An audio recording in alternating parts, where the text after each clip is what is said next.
In the very near future, mysterious creatures appear out of nowhere and begin to kill everyone, triggering an apocalyptic event that leaves few survivors. There are many theories about what happened, such as an insect carrying an infection, a violent fog, or a punishment for humanity. But they are all rumors, and no one knows the real story.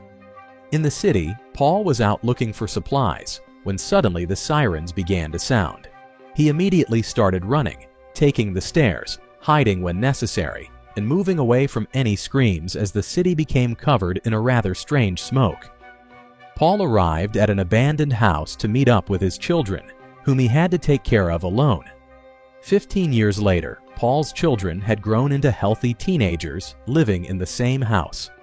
They went out during the day to search for supplies, but remained hidden at night, and as soon as the sun began to set, Joseph would cover the windows and tell his dog Rocco to come inside the house. Paul waited outside until he saw Tomas return and scolded him for being late. Tomas explained that he enjoyed helping his neighbors, the Ross family who owned a farm. Then the three of them made sure to close all the doors and windows before dinner, and Paul reprimanded Tomas once again, telling him that if he were late ever again, he wouldn't allow him to go out because it was too dangerous. Joseph mocked his brother for this, and the argument soon turned into a physical fight. However, Paul quickly stopped them and reminded them that they were men, not animals. After dinner, Paul watched his children playing chess, but they became distracted when Rocco began scratching and growling on the floor. Seeing this as a bad omen, Paul and Tomas went downstairs and were startled to hear a sudden knock on the door. It seemed that the creatures were trying to get in, so they immediately held the door to prevent it from being forced open. There were many tremors and knocks for several seconds until the creatures finally gave up and left. Then Tomas criticized Joseph for not helping, but Joseph revealed that he had been listening to learn more about them. There were 3 attempts. The first lasted 10 seconds, the second 20 seconds, and the last only 1 second. Joseph believed that the first was a test, the second a real attempt to force its way in, and the third merely a frustrated knock. The next day, they inspected the door and saw all the claw marks on the wood. The door had lost much of its strength. So Paul and his boys went out to reinforce it, gathering all their findings at the house. While Joseph was cutting firewood, Paul checked on him as he was building something in the barn. After Paul pressed him a little, Joseph admitted that he had been trying to build a vehicle because he was tired of feeling confined and scared. However, he couldn't get it to work. Excited, Paul took the teenagers out for a ride to teach them how to drive. They returned home after an hour of wandering, and Paul announced that the windows still needed more reinforcement, so they sent the kids by the river to rescue them from the house. Paul finished reinforcing the door and took a break beside the waterfall, but while looking around, he saw a black, eerie hole in the rocks. Meanwhile, Joseph went to the river and tied the car before descending to an old abandoned boat to search for supplies. Inside a locker, he found a pin from a grimy magazine cover, which left him speechless for a moment.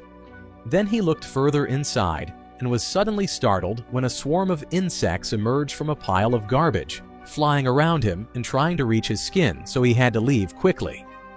At the farm, Tomas helped the family with the household tasks, but it soon became clear that his main reason for going there was Charlotte, the daughter of the owners. It was evident that the teenagers were in love and would take walks together in the fields. Charlotte showed Tomas a rope tied to a tree and explained that when she was little, she was only allowed to play outside if she touched the tree. So she decided to tie herself to have more space to run while playing. Tied to the tree, they also played a game in which they shared wild theories about what caused the apocalypse. When it was time for Tomas to leave, Charlotte gave him a hug, but the sun was already setting, so both children promised to return quickly. Returning with Paul, he went home and became worried when he found Rocco, but none of his children. Joseph did not return in the car. At first, it wouldn't start, but after several attempts, it finally did. Tomas ran as fast as he could and slipped, falling into a crack in the ground. When Joseph went to pick up his brother, he didn't see him and kept walking, and once he got home, he told his father what had happened. Paul told him to come in and lock everything with a key, while she and Rocco went to look for Tomas. In the crack, Tomas awoke with a body full of pain. He used a lighter and began to look around, and was shocked to see a creature reaching its hand through a hole in the wall, even making a very strange sound that Paul and Rocco heard. They began to move very carefully. Tomas took out a small knife and stabbed the creature's hand, forcing it to retreat into the hole. However, when Tomas stepped back, a second creature appeared from above and tore off his face. Tomas had trouble breathing, but before he could faint, Paul arrived and pulled the monster back to quickly kill it. After ensuring that Tomas was okay, Paul and Rocco discovered a tunnel that led directly to the crack. It was too dangerous to run through the forest at that hour, so they decided to stay in the crack until dawn to protect themselves and block the entrance. But soon they could hear the creatures inside the hole. Paul then prepared a flare, only for the ground to begin trembling. It turned out that the monsters were now moving underground and trapping the group in the crack, covering the exit with earth, while Rocco continued barking and the crack kept rumbling. Paul told his son and the dog to retreat while he placed the flare inside the hole that was opening in the ground. When the creatures tried to approach, Paul created a small explosion that, unfortunately, also hit him in the house. Joseph heard many creaks and began to formulate a plan. Minutes later, he sat in front of the front door with a rope tied to a chair and fell asleep. Soon, a creature moved within the wood that covered a hole in the door and stuck its hand inside, causing its claw to grow as it checked if Joseph was truly asleep. When the boy didn't react, the creature entered, only for Joseph to reveal that he had been faking sleep, and he pulled the rope. Suddenly, a cage fell from the ceiling and instantly captured the creature. Proud of himself, Joseph covered the cage with a blanket and went back to sleep. The next morning, worried because the others still hadn't returned, they left the car to search for him. Meanwhile, Tomas was caught in the fallen earth that had reopened the entrance, dragging his father, who was nearly dead, with him. Rocco also emerged and followed the sound of the car to find Joseph and guide him back to his family. The brothers immediately worked together to get Paul into the car while discussing how to proceed. Thomas finally noticed the cage and looked under the blanket, which caused the creature to go into a frenzy. Joseph quickly went to replace the blanket and explained that light harmed the monsters. Then they saw Paul's injuries, while Joseph explained that last night the creature took 8 seconds to enter. He was also sure that there had been a second creature that disappeared and that its behavior was changing too quickly. Thomas pointed out that the creatures were somehow intelligent. Last night they had killed a group in the cave and perhaps had come here for revenge because Charlotte mentioned that they rarely went to the farm. Joseph didn't believe that they had killed the creature. He thought only Paul had done it. To prove his bravery, Tomas tried to kill the creature in the cage, but Joseph attempted to stop him because he wanted to study it, and during the struggle, the monster quickly escaped from under the bed. When it finally revealed itself, Rocco began barking at it, causing the monster to transform and attack. Joseph hurried to grab it and struck it on the head with an axe, but still wanting to learn more, he took the body to the barn and began to examine it while Rocco and a swarm of insects watched him. However, no matter how much he cut, he couldn't understand what they were. Then Thomas said that he should take Paula to Charlotte's farm because she had a better house and proper medicine. Joseph didn't believe they could help him, but Thomas forced him to go anyway. The brothers once again put Paul in the car and headed to the farm where, upon arrival, Charlotte's parents gave Joseph the cold shoulder because they didn't have enough medicine to treat someone who was injured, so they couldn't help him. Charlotte protested, but they ignored her. However, her parents agreed that Thomas could stay, which would leave Paul and Joseph with more resources at their house. Joseph immediately got in the car and left with his unconscious father, thus joining the family at the farm. Later, Charlotte shared a good meal with Thomas and showed him some of her belongings, things Thomas had never seen before, which led to a romantic moment, and they even kissed. However, Charlotte's father discovered them and sent his daughter to another room on the way back. Joseph then noticed the sheep running around in fright and a lot of dirt everywhere, which meant that the creatures were moving underground. When he arrived home, he saw a dirt path near the wall, so he feared that the monsters might be beneath their house. After taking care of his father, Joseph went to the barn and began gathering items to form a new plan. But while moving around the house, he stepped on a carpet and found a hole, leading him to conclude that the monsters were already inside the building. At the farm, Charlotte found Thomas in the kitchen. She was still worried about her father, so she wanted to find some medicine to leave with, and Charlotte gave him the medicine and thanked him with a hug while promising to return, unaware that someone was listening to them. Thomas ran, but before he could reach the door, a farm worker pointed his weapon at him, accusing him of stealing. Desperate, Thomas tried to explain that Charlotte had given it to him, but the man didn't believe him at all.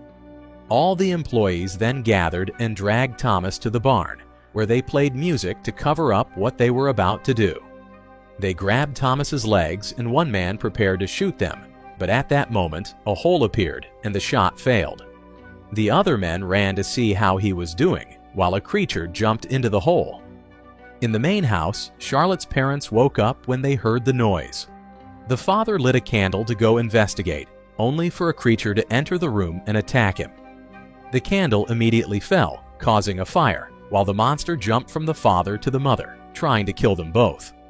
The father attempted to remove it, and the mother ran out of the room to find her daughter, but the creature jumped on her before she could get far. In the bedroom, Charlotte heard her parents being murdered, and once the noises ceased, she went out in horror at the sight of everything. In the barn, the men tried to fight the creature but were unsuccessful. One by one, they were sent off to meet their maker, and those who managed to escape were also chased as more creatures arrived. The barn soon caught fire, and Tomas managed to knock over the furniture to which he had been tied, breaking the wood to free his hands. At that moment, a creature found him, but before it could attack, Charlotte knocked it down. Then the teenagers ran, and Tomas saw the house in flames. Returning with Joseph, he threw a bunch of furniture into the hole in the hope of buying some time. He then checked on his unconscious father and kissed his forehead before preparing to fight in the hole. The door suddenly opened, but only Thomas and Charlotte were there. Joseph admitted that he needed Thomas's help, but their conversation was interrupted when Paul finally woke up quickly, took his medicine, and told his children to keep fighting. Joseph shared his plan with the others, and they gathered all the gasoline cans they could find, while Rocco continued barking to alert them of the imminent danger. The group also moved an old freezer into the house, after which Thomas and Charlotte began reinforcing all the remaining windows, while Joseph poured gasoline on all the furniture and added every explosive object he could find, leaving one of his father's cigarettes to burn slowly. First, a creature descended down the chimney in the room with Paul, and from another hole, another monster emerged and crossed the door, which Thomas took advantage of by stabbing it from behind. A third one went after Charlotte, and she quickly knocked it down. Then the duo ran to join Joseph, and they began moving the freezer again, only for the door to open behind them, revealing that Paul had gotten up, covered in blood because he had killed the monster from the chimney. Paul took Charlotte's weapon and started firing at the ground to hit the creatures underneath. However, the horde was enormous and soon appeared in the hallway, running toward him. Paul kicked the first one to cause a shake, and his weight made most of the creatures fall to the ground. Some monsters still managed to stay, but the teenagers ran to kill them. Instead of following them, Paul closed the door and stayed behind to buy them time. The group hid behind the freezer, while Paul recalled the day he had tightly embraced his little ones and told them that everything would be all right. Soon, an explosion occurred, and the freezer began spinning for several minutes, and when it finally stopped, the teenagers went out and desperately searched for Paul among the rubble, but they found only a creature that leapt at them.